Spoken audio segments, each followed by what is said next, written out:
نساؤکم حرث لکم فأتوا حرثکم أنی شئتم وقدموا لأنفسکم واتقوا اللہ واعلموا انکم ملاقوہ وبشر المؤمنین۔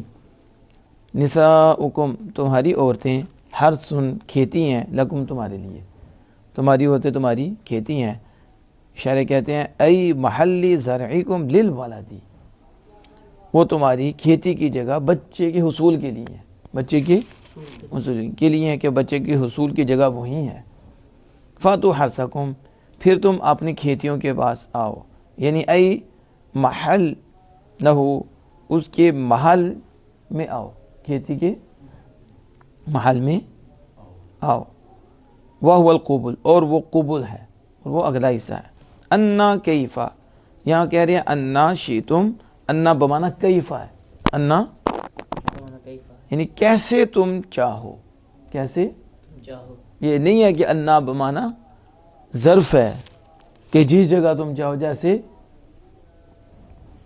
اللہ پاک انہیں حیا عطا فرمائے جنہوں نے جگہ کا معنی لیا ایسے، کیسے تم چاہو، کیسے من قیام کھڑے،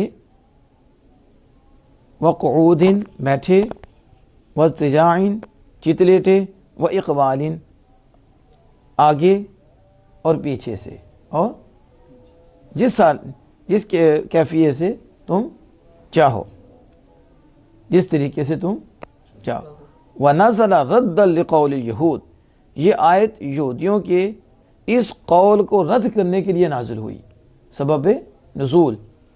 من اتا امرأتہ فی قبلہا من جہت دبرہا جعل ولد احول، کہ جو اپنی بیوی کے پاس قبل میں آیا، اس میں یہ یہودی کے اس قول کو رد کرنے کے لیے کہ کہا جو اپنی بیوی کے پاس قبل میں آیا، جس نے اپنی بیوی سے اگلے حصے سے جمع کیا، یعنی من جہت دبرہا، دبر کی جہت سے، دبر کی جہت سے، جعل ولد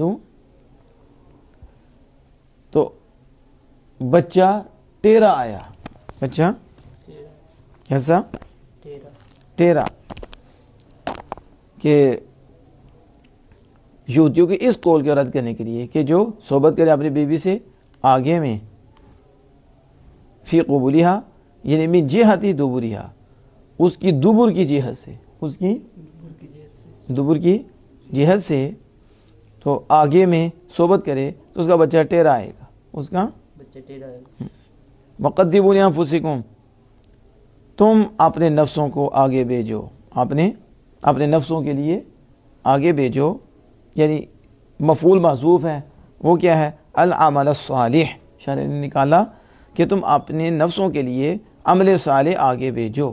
کالتسمیۃ عند الجماع، وہ کیا؟ جیسے جماع کے بعد بسم اللہ پڑھنا، جیسے صحبت کے بعد بسم اللہ پڑھنا۔ واتقوا اللہ، اور اللہ سے ڈرو، فی امرہ و نہیہ، اس کے حکم میں اور اس کے روکنے میں، جس کے حکم دیا وہ کرو، جس سے روکا اسے باز آؤ، تو امر و نہی میں اللہ سے ڈرو۔ وَاعْلَمُوا أَنَّكُمْ مُلَاقُوهُ، اور تم جان لو کہ بے شک تم میں اس سے ملنا ہے، بالبعث، یعنی دوبارہ اٹھائے جاؤ گے، تو بعض کے ساتھ، اٹھائے جانے کے ساتھ تمہیں اس سے ملنا ہے۔ فَيُجَازِيكُمْ بِأَعْمَالِكُمْ، پھر وہ تمہارے اعمال کے تمہیں بدلہ دے گا۔ وَبَشِّرِ الْمُؤْمِنِينَ، اور مومنین کو بشارت دیجئے، الَّذِينَ اتَّقَوْا، مومن کون؟ جو اس سے ڈر گئے، ان مومنوں کو بشارت دیجئے جو اس سے ڈر گئے، بالجنہ، جنت کی۔ تو یہ جنت، اس کا تعلق بشیر سے ہے کہ مومنین کو جو اللہ سے ڈرے انہیں جنت کی بشارت دیجئے۔ اب پیچھے آؤ، نساؤکم حرث لکم، کیا مطلب؟ ای موادیہ حرث لکم، یعنی جو تمہاری کھیتی کی جگہیں ہیں، جو جگہیں ہیں ان میں آؤ، ان میں آؤ۔ آگے دیکھیں، رد لقول، یعنی یہودیوں کے اس قول کو رد کرنے کے لیے، پھر حدیث پاک میں آیا ہے کہ ملعون من اتا امرأتہ فی دبرہا، ملعون من اتا امرأتہ فی دبرہا، لعنتی ہے وہ شخص جس نے اپنی بیوی سے اس کی پشت میں، دبر میں صحبت کی، وہ لواطت وہ ملعون ہے. وہ کون ہے؟ ملعون ہے. وَهُوَ اللِّوَاطَةُ الصُّغْرَى، اور یہ چھوٹی لواطت ہے. یہ چھوٹی ہو جائے گا نا. یہودیوں نے کہا کہ جو اپنی بیوی کے قبل میں آئے، یعنی کیسے اس کے طریقے بتائیں، پیچھے سے بھی اگلے حصے میں وہ صحبت کرتا ہے، تو کہتے ہیں کہ بچہ ٹیرا آئے. تو اس کا رد کرتے ہوئے میں کہ کیسے تم چاہو لیکن کھیتی اگلے حصہ ہے. دبر وہ تو ملعون ہے، وہ تو لعنتی ہے جو اس میں صحبت کرتا ہے. تو ملعون من اتی امرأته فی دبرها، لعنتی ہے وہ جو اپنی بیوی سے صحبت کرے اس کی دبر میں. وَهُوَ اللِّوَاطَةُ الصُّغْرَى، یہ چھوٹی لواطت ہے. یہ والاتیان فی دبر ذکر استغفر اللہ اکبر لواطۃ منہ، اور مذکر کے دبر میں، لڑکے کے دبر میں صحبت کرنا تو یہ تو اس سے بھی بڑی لواطت ہے. یہ عورت سے بھی بڑی لواطت ہے. عورت سے یہ کرنا بھی لواطت صغرا ہے، لیکن لواطت کبرا لڑکے کے ساتھ یہ بدفعلی کرنا یہ اس سے بھی بڑا ہے. قال الامام الاعظم، امام اعظم رضی اللہ تعالی عنہ نے فرمایا، من قبل غلاما بشہوۃ، جس نے کسی بچے کو شہوت سے چوما، جیسے شہوت سے چوما، یہ جس طرح سے ہم گزرے ہیں، یہ نٹ کا دور ہے اور بے حیاؤں کا زور ہے. بچوں کو جس نے شہوت سے بچے کو چوما، سنو امام اعظم ابو حنیفہ رضی کیا فرماتے ہیں، فَكَأَنَّمَا زَنَا بِأُمِّهِ 70 مرتن، گویا کہ اس نے اپنی ماں کے ساتھ 70 مرتبہ زنا کیا. شہوت کے ساتھ بچے کو چومنا. اب یہ کس کس کو بندہ سمجھائے کہ شہوت کے ساتھ ابھی چوما ہے، ابھی تو آگے نہیں نکلا، شہوت تک رہا ہے.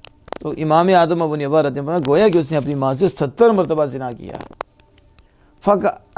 اور پھر فرمایا ومن زنا ما امی مرتن، اور جس نے اپنی ماں کے ساتھ 1 مرتبہ زنا کیا، 1 مرتبہ، فَكَنَّمَا زَنَا ب70 بکرن، اس نے 70 جوان لڑکیوں سے زنا کیا، اور 70 بے شوہر جن کی ابھی شادی نہیں ہوئی باقرہ عورتوں سے زنا کیا ہے.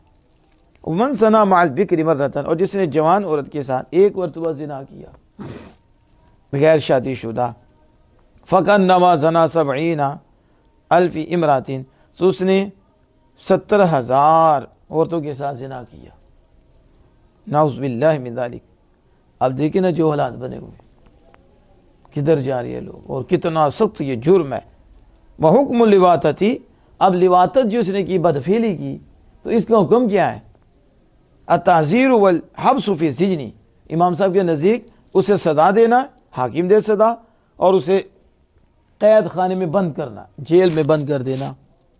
حتیٰ یتوبہ، یہاں تک کہ وہ توبہ کرے، یہاں تک کہ وہ اس فعل سے توبہ کر لے. وعندہما، اور امام صاحب کے دونوں شاگرد امام ابو یوسف، امام محمد رحمہم اللہ تعالیٰ کے نزدیک اسے زنا کی حد لگائی جائے، زنا کی، اور اگر وہ شوہردار نہ ہو، اگر وہ شوہردار نہ ہو تو اسے کوڑے مارے جائیں. یعنی جیسے وہ جو جوان بغیر شادی شدہ وہ کرتے ہیں زنا، تو انہیں کیا کہتے ہیں؟ کوڑے لگائے جاتے ہیں.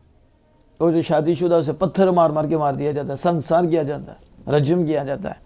تو صاحبین کے نزدیک اگر شادی شدہ نہیں تو پھر کوڑے مارے جائیں، اور اگر شادی شدہ ہے تو اسے رجم کیا جائے، پتھر مار مار کے مار دیا جائے. لیکن امام اعظم ابو حنیفہ رضی اللہ تعزیر ہے، اسے سزا دینا اور اسے بند کر دینا، تاکہ جب تک وہ فعل نہ جائے اسے رہا نہ کیا جائے، اسے رہا. یہ لواطت کا حکم ہے. دیکھ لو، استغفر اللہ کا تسمیہ، کہ اپنے نفسوں کے لیے عمل صالحہ کے بھیجو، جیسے جمع کے وقت بسم اللہ.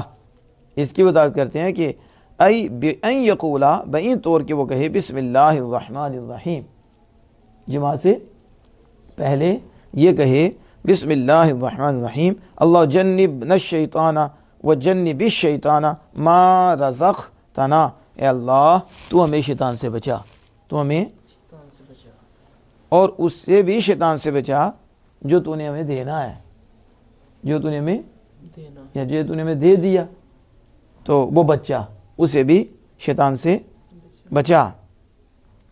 فَإِنَّهُ إِذَا فَعَلَ ذَلِكَ، بے شک جب وہ یہ کرے، جب تو حُفِظَ الْوَلَدُ مِنَ الشَّيْطَانِ، تو اس بچے کو شیطان سے بچایا جائے گا، وہ بچہ شیطان سے محفوظ رہے گا۔ یہ حافظ بچہ شیطان سے کیا رہے گا؟ محفوظ رہے گا۔ اور کتب لہ بعدد انفاسہم، تو جتنی بچے کی سانسیں ہیں نا، اس سانسوں کے مطابق اس کے لیے نیکی لکھی جائے گی۔ کیا لکھی جائے گی؟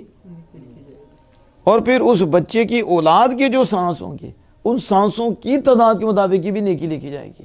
جس نے جماع کے بعد بسم اللہ پڑھ لی، اولاد بھی محفوظ ہو گئی، پھر اس بچے کی جتنے سانس ہوں گے انہیں ثواب ملتا رہے گا نیکی، پھر آگے اس کے بچوں کی جو سانس ہوں گے اس کی تعداد کے مطابق بھی انہیں ثواب نیکی ملتی جائے گی الی یوم القیامہ، قیامت کے دن تک۔ پھر بچے کے پیچھے اس نے جماع کے بعد بسم اللہ پڑھی تھی، اور یہ نیکیوں کا سلسلہ کہاں تک جائے گا؟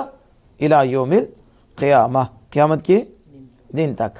آگے سنیں، یہاں جو ہے نا وَإِنَّمَا جَاءَ يَسْأَلُونَ ثَلَاثَ مَرَّاتٍ بِلَا وَاوٍ ثُمَّ مَعَ الْوَاوِ ثَلَاثًا۔ ایک سوال ہے کہ پیچھے یسألون آیا، وہ 3 مرتبہ آیا بلا واو کے بغیر، اور 3 مرتبہ آیا واو کے ساتھ۔ 3 مرتبہ آیا تو 3 مرتبہ واو کے بغیر آیا، اس میں کیا وجہ ہے؟ کہتے ہیں کیونکہ سوال پہلی ان نئی چیزوں کے متعلق تھا، نہیں، کیونکہ ان کا سوال ان واقعات کے متعلق تھا، گویا کہ وہ جدا جدا احوال میں تھے۔ کیا تھے؟ جدا جدا حالات تھے، اس لیے وہ کس کے ساتھ آیا؟ بلا واو، کہ پہلا اور، دوسرا اور، تیسرا اور پھر حرف عطف کے ساتھ اسے نہیں لایا گیا، کیونکہ ہر سوال ہی نیا تھا، کیونکہ اسی جب ہر سوال نہیں آیا اسے واو کے بغیر لائے۔ اور پھر آخری جو واقعات ہیں ان کے متعلق جو سوال کیا ایک ہی وقت میں، اس لیے حرف جمع کے ساتھ اس کو لایا گیا۔ حرف سمجھ آ گئی؟ وہ مختلف احوال میں سوال ہوا، ایک حال میں بھی، دوسرے بھی، تیسرے، اس کے لیے واو نہیں لائے، اور یہ ایک ہی وقت میں لایا گیا، سوال کیا گیا ایک ہی، اس لیے لفظ عطف لفظ جمع کے ساتھ لائے واو۔ سمجھ آ گئی؟ تو یہ ہے حکمت کہ 3 جگہ واو کے ساتھ اور 3 جگہ بغیر واو کے اس کا ذکر کرنا ہے۔ واللہ تعالی عالم بالصواب۔